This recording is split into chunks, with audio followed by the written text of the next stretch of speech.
Osaka was a bit of a weird one for us. In the space of 48 hours, we went from ancient temples and sacred deer to screaming on roller coasters in the pouring rain at Universal Studios. Somehow, it all made sense at the time.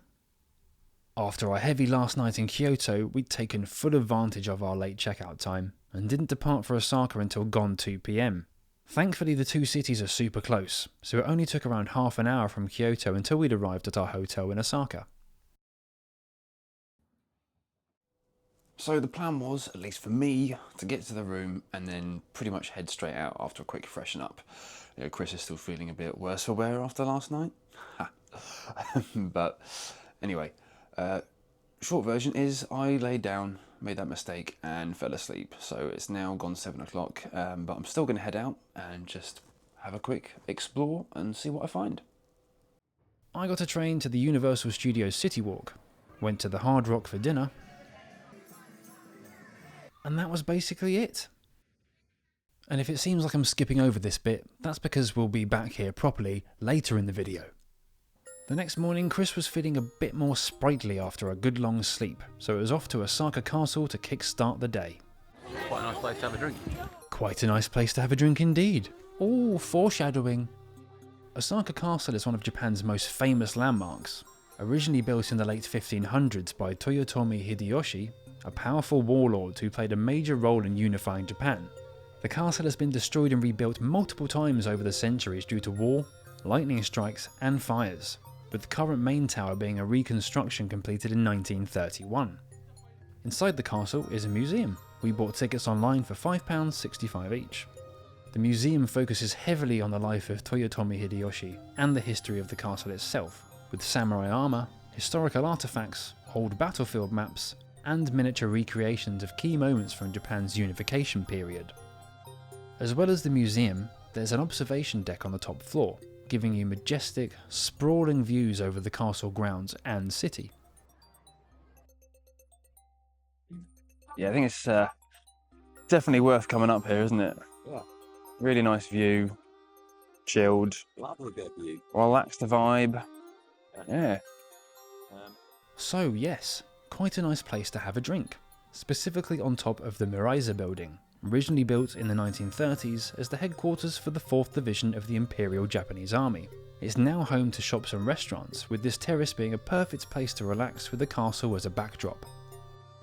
After a quick stop at a shopping centre, where both Chris and I bought Japan shirts, they'll appear in the next video, it was onto the metro to our next stop, Abeno Harukas. Time to test my fear of heights, yet again. Up on the 16th floor is a small garden and viewing area which is free to enter. The views are already impressive from here, but there is still a long way up to go. Tickets for Harukas 300 cost 2,000 yen, just under a tenner, after which you take an illuminated lift all the way up to the 60th floor. I felt a bit wobbly stepping out from the lift, to tell the truth. At 300 meters tall, Abeno Harukas is Japan's tallest skyscraper, although still shorter than Tokyo's Skytree. Despite that, maybe because of the floor-to-ceiling glass, I somehow felt higher up here. Wow though, I keep putting myself through going up these tall structures, and it almost always ends up being worth it. Not that you'd know from my facial expressions. The sweeping views across the endless urban sprawl were breathtaking. On a clear day you can apparently see all the way to Kyoto in the distance. The building itself opened in 2014 and contains not just the observatory, but offices, a hotel, department store, and even an art museum. If you're an adrenaline junkie, you can also do one of those skywalk experiences where you go outside attached to a harness. For me, absolutely not. There's also a VR experience, simulating a bungee jump off the building. Still no, but slightly less of a no. Very happy to be back on solid ground. We stopped for a quick game of Mario in a nearby arcade, before heading to the famous Dotonbori district. Dotonbori is basically Osaka's entertainment and street food capital, famous for giant neon signs, canal-side walkways, and an endless amount of restaurants and street food stalls. Osaka itself is often nicknamed Japan's kitchen, and this area very much leans into that reputation. One thing we absolutely had to try here was takoyaki. They just finished the batch, so we got to watch them make a fresh one for our order. Takoyaki are small savoury batter balls filled with diced octopus, usually topped with sauce, mayonnaise, bonito flakes and seaweed powder.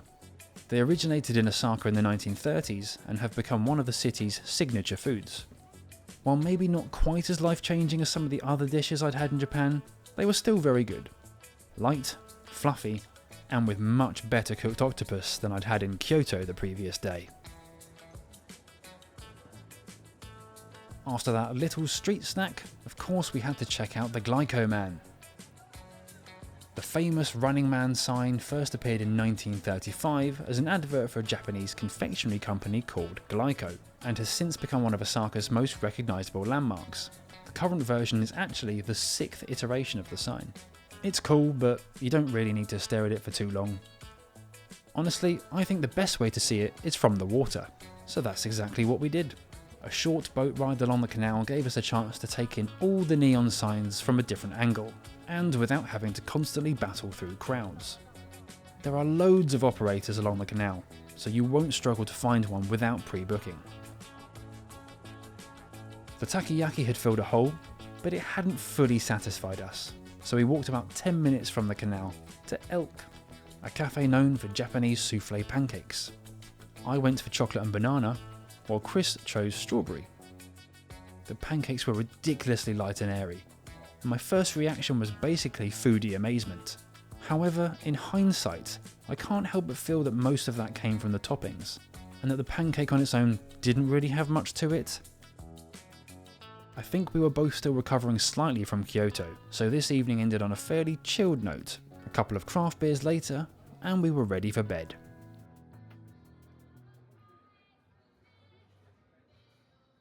The following morning brought an early start as we made the hour-long journey from Osaka to Nara.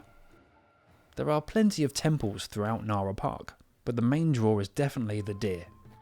The deer roaming around the park are sika deer, considered sacred messengers of the gods in Shinto belief. Because of this, they've been protected in the area for centuries, and there are now over 1,000 of them wandering freely around the park.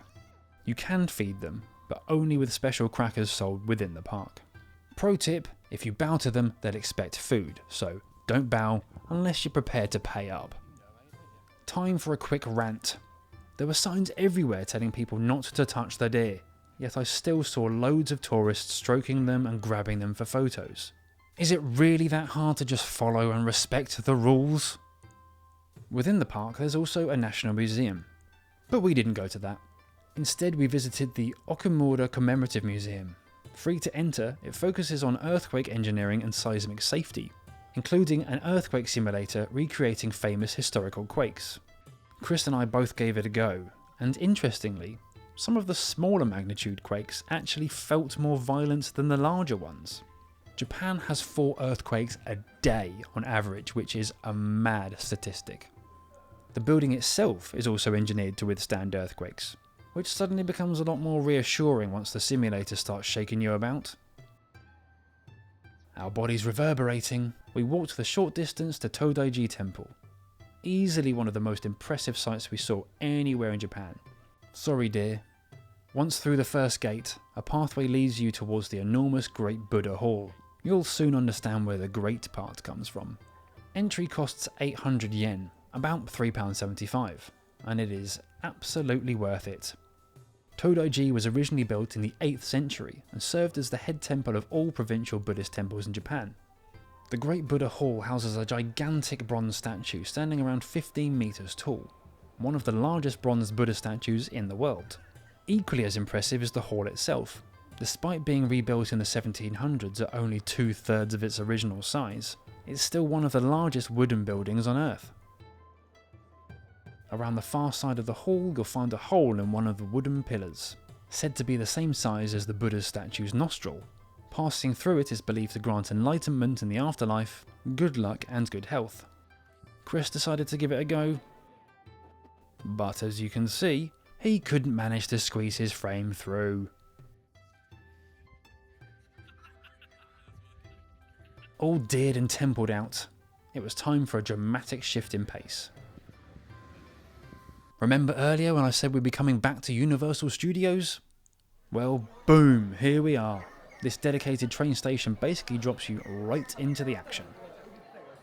The park is celebrating its 25th anniversary this year, having opened in 2001, which coincidentally is also the last time I visited a Universal Park, in Florida in my youth. After grabbing tickets from the Lawson outside, just under £40 each, we were ready to feel like kids again. Even with the rain hammering down, it didn't dampen our spirits, and thankfully none of the rides shut. I know it's all fake Hollywood backlot style streets, but there's just something about a well-designed theme park that stirs something in me. Nostalgia mainly, and that sense of wonderment that I had as a child. We only had about 5 hours here, so we had to be selective with rides. First up was the Flying Dinosaur. We'd accidentally joined the queue for the Jurassic Park water ride initially, but Chris didn't fancy getting soaked, and I'd already done it in Florida. We made the right choice. Thoughts on the Flying Dinosaur, mate? One of the best I've been on. Yeah, it was insane, intense. Yeah, good mix of very high speed, big drops, front forward facing, always good. Yeah, one of the best roller coasters we've ever been on. I've linked a POV video in the description if you want to see more of it, but here's a bit from across the lagoon.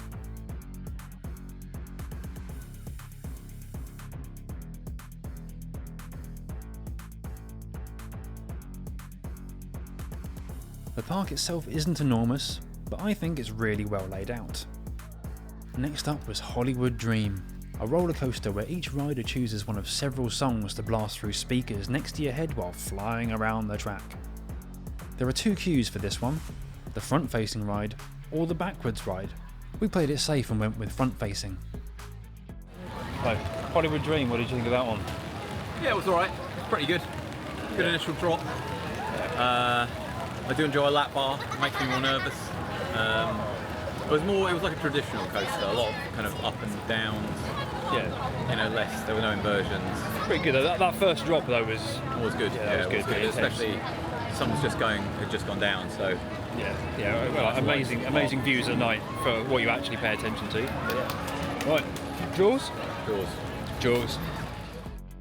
This one was the real nostalgia pull for me.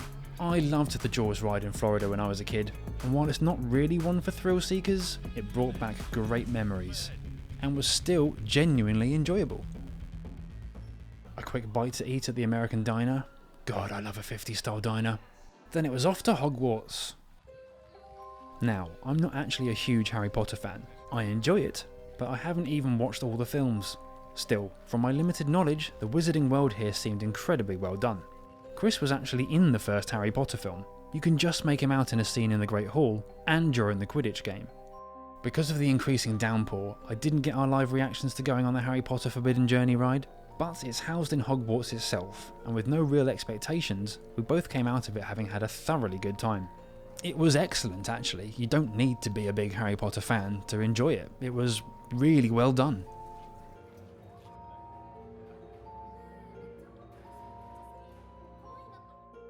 Yeah, first ever butterbeer.